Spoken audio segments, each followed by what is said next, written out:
एक महत्त्वाचा मुद्दा मांडायचा आहे. एक म्हणजे आपल्या मुंबई लवकर महत्त्वाचा विषय नाही लवकर नाही होऊ शकणार. मुंबईचा विषय मराठी माणसाचा विषय. नुसतं कोणीतरी विचारते म्हणून अध्यक्ष महोदय असं नाही होऊ शकत. ससून डॉक इथे मुंबई पोर्ट ट्रस्ट याची जागा आहे. तिथेच MFDC म्हणजे महाराष्ट्र फिशरीज डेव्हलपमेंट कॉर्पोरेशन ह्यांनी टेनंट म्हणून ती जागा घेतलेली आहे आणि ती सबलेट केली आहे. तिथे हजारो कोळी बांधवांना असेल, फिशरीजमध्ये असेल, पॅकेजिंगमध्ये असेल, एक्सपोर्टमध्ये असेल.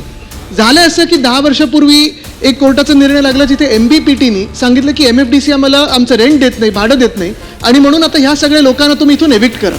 तेव्हा गडकरी साहेबांनी बैठक घेतली होती, मध्ये हे सगळा विषय थांबला होता. पण पुन्हा एकदा आत्ता आपण पाहतोय की तिथे सगळेच ते कोळी बांधवांना असेल, मग तिकडे फिशरी इंडस्ट्रीमधले वेगळे लोक आहेत, पॅकेजिंग, एक्सपोर्ट वगैरे लोक, त्यांना एविक्शनची नोटीस मिळाली. हा अन्याय कशासाठी होतोय?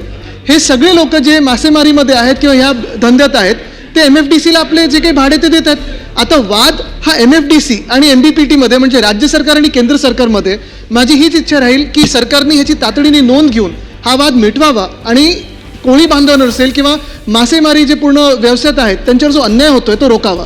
कारण एका बाजूला हे होतंय, तसंच छत्रपती शिवाजी महाराज मंडईमधून मुंबई महानगरपालिकेने आता तिकडच्या कोळी बांधवांना सांगितले की तुम्ही इथून निघून जा. हा अन्याय नेमका कशासाठी होतोय? ह्याच्यात लाखो मराठी लोक आहेत, अमराठी देखील लोक आहेत. मुंबईचा व्यवसाय आहे महत्त्वाचा आणि ह्या अन्याय तातडीने सरकारने रोखावा. ह्याच्यावर मंत्री महोदय जर कोणी इथे असतील त्यांनी भाष्य करावं. धन्यवाद.